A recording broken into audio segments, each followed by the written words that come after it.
Hi everyone, मैं हूं Jay. Welcome to my new blog. तो अभी मैं यहाँ आया हूँ यूरोपियन पार्लियामेंट के बाहर। तो आप देख सकते हैं यहाँ की ये बिल्डिंग, ये जो आपको दिखाई दे रही है, ये है द यूरोपियन पार्लियामेंट। यूरोप के 28 देश यहाँ पे मिलते हैं, उनकी एक जॉइंट पार्लियामेंट। आज क्लोज्ड है यूरोपियन पार्लियामेंट। विजिट भी कर सकते हो, आप सामने देख सकते हो, विजिट के लिए भी है, लेकिन आज क्लोज्ड है तो नहीं जा सकते। ये पूरा यूरोपियन क्वार्टर है, काफ़ी सारी बिल्डिंग्स हैं। तो अभी मैं यहाँ से मेट्रो लेके जाने वाला हूँ royal museum of fine art, जहाँ पे होने वाली है काफ़ी तरीके की पेंटिंग्स।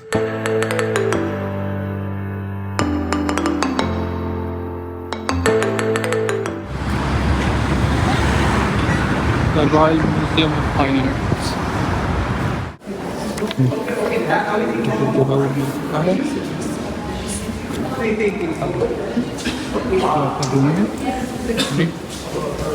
ये रख देते हैं, ये पता नहीं कैसे वर्क करेगा। हर जगह तो वो लग रहा है। आर्टिस्ट में मैंने अपना विचार लगा दिया।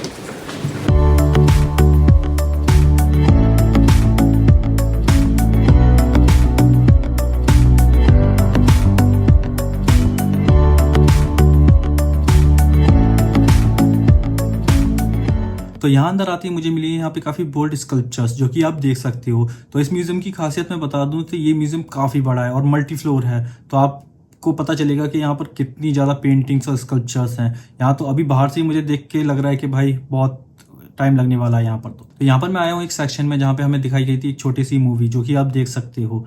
और उसके बाहर जाते निकलते ही मैंने देखी है अदर सेक्शन में बहुत सारा पेंटिंग। और आप देखो यहाँ की जितनी भी पेंटिंग्स हैं ना, वो एक से बड़ी एक पेंटिंग है। बड़ी इन द सेंस के बहुत पॉपुलर हैं। तो यहाँ तो पेंटिंग का पूरा खजाना है।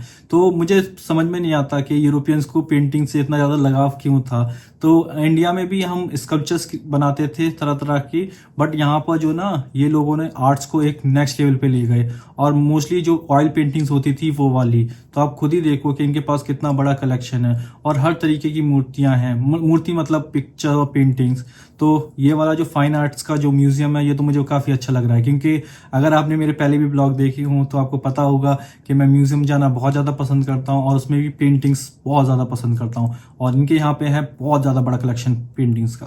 तो यहाँ तो पेंटिंग ख़त्म होने का नाम ही नहीं ले रहे हैं। मैं जितने भी फ्लोर्स पे जा रहा हूँ और हर फ्लोर्स पे काफ़ी ज़्यादा रूम्स हैं, और उन सभी रूमों में मुझे मिल रही हैं बहुत ही पेंटिंग्स। और ये सारी की सारी पेंटिंग्स मुझे इतनी अच्छी लग रही हैं कि मैं आपको बता नहीं सकता।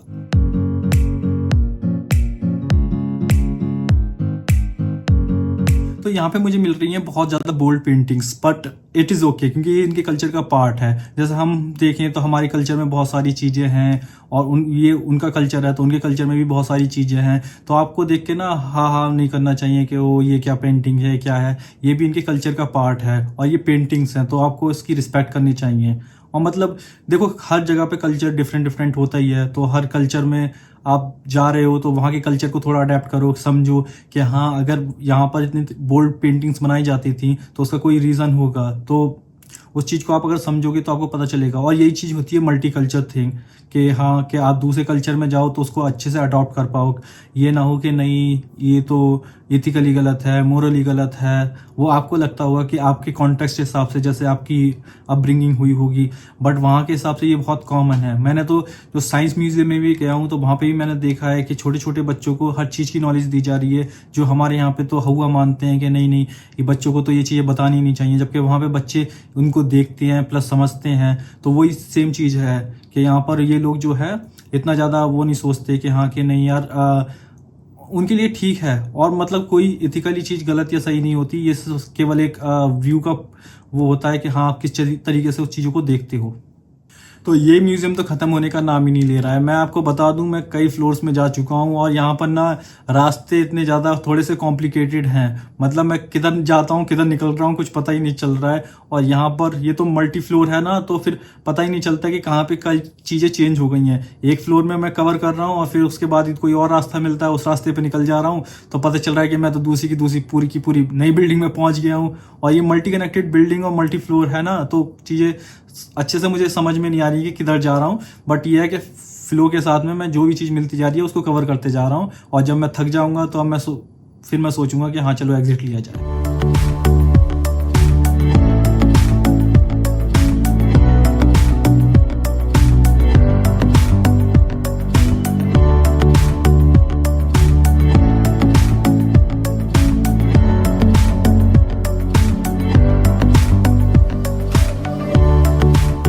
अभी मुझे पता चला है कि मैं दूसरी बिल्डिंग में जा चुका हूँ जिसका नाम है मेडिटे म्यूजियम, और ये भी इसी का पार्ट है। तो मुझे एक्स्ट्रा टिकट नहीं लेना पड़ा, बट आप खुद ही देख सकते हो कि दूसरे म्यूजियम में भी चला गया हूँ मैं, और ये ख़त्म होने का नाम ही नहीं ले रहा है। और यहाँ पर भी पेंटिंग्स और ये सारी स्कल्पचर काफ़ी सारी हैं।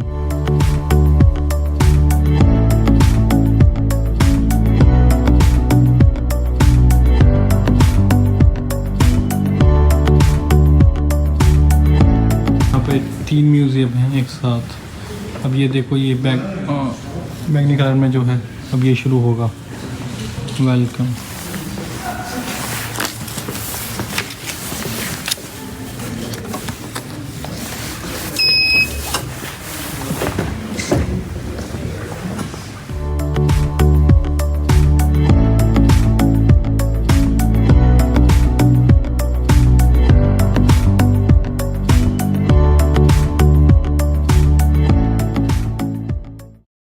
तो अब मैं आ चुका हूँ यहाँ पे ग्रैंड प्लेस स्क्वायर पे, जहाँ पे मैं कल भी था। और आप यहाँ देख सकते हो कि यहाँ पे जो ना ये लाइटनिंग शो है वो यहाँ पे शुरू हो चुका है, और ये लाइटनिंग शो बहुत ही मज़ेदार है। तो यहाँ पर बहुत सारी बड़ी बड़ी बिल्डिंग्स हैं, बड़ी बिल्डिंग मतलब पॉपुलर बिल्डिंग, और उनके ऊपर लाइट शो हो रहे हैं।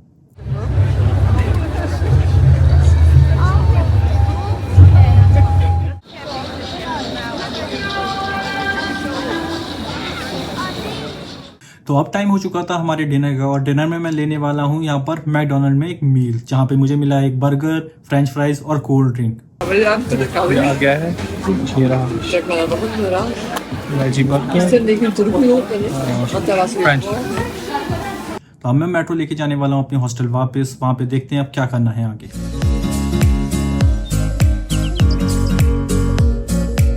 तो अच्छी से नींद लेने के बाद में मैंने कर लिया अपना बैग पैक, क्योंकि आज है मेरा यहाँ पे लास्ट डे। और आप देख सकते हो कि मैंने अपना बैग पैक करके मैं नीचे आ चुका हूँ। ये रही अपनी मैगी, बनाते हैं, खाते हैं और चलते हैं। तो मैं पहुँच चुका हूँ ब्रसल्स के एयरपोर्ट पे। तो बैगेज ड्रॉप कर दिया है, मिल गया है। से बहुत ज़्यादा भीड़ थी, वो तो अच्छा हुआ कि मैंने ऑनलाइन चेक इन कर रखा था, क्योंकि ऑनलाइन चेक इन अगर नहीं वो होता तो बहुत ज़्यादा लंबी क्यू थी। इतनी लंबी क्यू थी कि शायद 3 घंटे में भी पूरा ना हो पाए। बहुत लंबी थी, शायद कुछ मामला हो गया था, तो वो लाइन जो थी सीधी कर दी गई थी। सीधी मतलब कि जैसे आप देख पा रहे हो यहाँ पे टेढ़ी मेढ़ी है, पर वो टेढ़ी मेढ़ी नहीं होती, वो तो सीधी लाइन कर दी गई थी। तो वो टॉयलेट से भी पार होके जा रही थी। वो तो अच्छा हुआ कि बाद में वो आए कोई स्टाफ, और उन्होंने बोला कि अगर आपका वो है ऑनलाइन चेक इन है तो आप सीधे जा सकते हो। तो क्यू छोटी हो गई मेरे लिए। अब मुझे जाना है अपने गेट D06 में। सिक्योरिटी के लिए आप देख सकते हो फ्लाइट्स। और यहाँ से होगा इमिग्रेशन। तो ये है ड्यूटी फ्री ब्रसल्स एयरपोर्ट। तो मेरा मतलब ये जो ट्रिप है बिल्कुल एंड पर है। मैं ब्रसल्स एयरपोर्ट पर हूँ। अब यहाँ से मैं जा रहा हूँ दिल्ली वापस। Thank you. ये अब यहाँ पे ये शुरू हो चुका है B गेट, और मेरा है B06। तो पहले मैंने ये काइंड ऑफ फ्लैट एलिवेटर, आराम से बैठ के देखते हैं क्या करना है।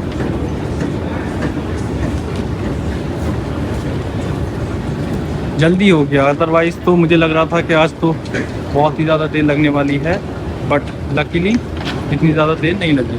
मैंने अभी 2 क्रोइज़ॉन्ट ले लिए हैं, और 2 दिखा भी देती हूँ।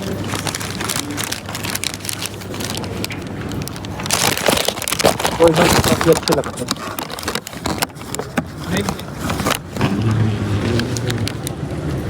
6 यूरोस की पड़ी लगभग। ये रहा एतिहाद का प्लेन जिसमें मैं जा रहा हूँ, अच्छा दिख रहा है। तो ये इनका दरवाज़ा होता है, इसमें मैं चलता हूँ। तो मैं ब्रसल से ले रहा हूँ फ्लाइट जो सबसे पहले लेके जाने वाली है मुझे म्यूनिक, और फिर म्यूनिक से है मेरी फ्लाइट दिल्ली के लिए। तो अब मैं अपनी जो जर्नी थी उसको समराइज कर देता हूँ। तो ये जर्नी मैंने शुरू करी थी कोपेनहेगन से, जो है डेनमार्क की कैपिटल, और वहाँ से मैंने स्टार्ट करी थी अपनी जर्नी। इसके बाद मैं गया था एम्स्टर्डम नीदरलैंड में, और फिर उसके बाद मैं सबसे आखिर में यहाँ पे ब्रसल्स जो कि है बेल्जियम की कैपिटल।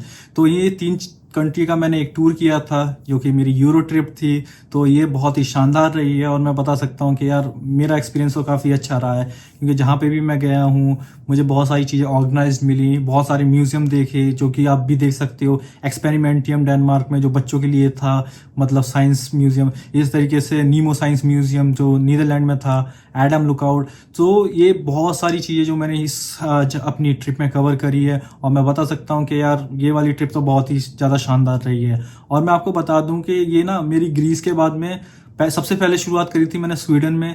स्वीडन सबसे पहले मैं आया था, लेकिन उसके बाद में कोविड आ गया था। उसके बाद में मैंने अपनी जो जर्नी थी वो दोबारा से रिस्टार्ट करी थी ग्रीस के साथ में, और ग्रीस के बाद में ये मेरी होने वाली है बहुत बड़ी यूरो ट्रिप जो जिसमें मैंने 3 कंट्री कवर की हैं। तो मेरा एक्सपीरियंस तो काफ़ी अच्छा रहा है। बट अगर आप प्लान कर रहे हो तो आप डेट्स को देखना, क्योंकि मैंने बहुत ज़्यादा एक्सटेंड करा है। मैं हर कंट्री में एटलीस्ट 1 वीक रुका हूँ। तो हो सकता है कि कुछ कंट्री में आपको बहुत ज़्यादा चीज़ें कवर ना करनी हो, तो आप वहाँ पे कट भी ले सकते हो कि हाँ कि 3 या 4 दिन इनफ होगा। बट मैं कहूँगा कि अब कभी भी आप ट्रिप प्लान करो ना, तो ट्रिप प्लान करने में यूरोप में आ रहे हो तो मिनिमम तो 2 कंट्री होनी चाहिए, ये तो मैं बोलूँगा। और अगर आप ज़्यादा करना चाह रहे हो तो मैं बोलूँगा मैक्सिमम 4 तक जा सकते हो। 3 जो है स्वीट स्पॉट है, क्योंकि 3 में क्या होता है कि आप अच्छे से कवर भी कर लेते हो, हर जगह रुक भी जाते हो। और अगर 4 करोगे आप, तो 4 में ये दिक्कत ये है कि बहुत ज़्यादा जल्दी जल्दी करना पड़ेगा, अनलेस कि आपके पास टाइम हो। तो मेरी करीब ये 20-21 दिन की ट्रिप थी जो कि मुझे काफ़ी ज़्यादा अच्छी लगी। तो फाइनली मैं पहुंच चुका हूं इंडिया में, और ये रहा हमारा प्यारा भारत। तो मुझे बहुत ही खुशी हुई कि मेरी ये ट्रिप थी वो काफ़ी सक्सेसफुल रही, और मेरे साथ कुछ भी ऐसा वैसा नहीं हुआ कि हाँ कि कई बार लोगों की चीज़ें चोरी हो जाती हैं या कुछ बैड एक्सपीरियंस रहता है। मेरा ऐसा कुछ भी एक्सपीरियंस नहीं रहा यहाँ पर। तो मतलब मेरी ये 3 वीक की जो यूरो ट्रिप थी वो काफ़ी सक्सेसफुल रही है। तो फिलहाल इस ब्लॉग में इतना ही। मिलता हूँ आपसे नेक्स्ट ब्लॉग में एक नई कंट्री के साथ।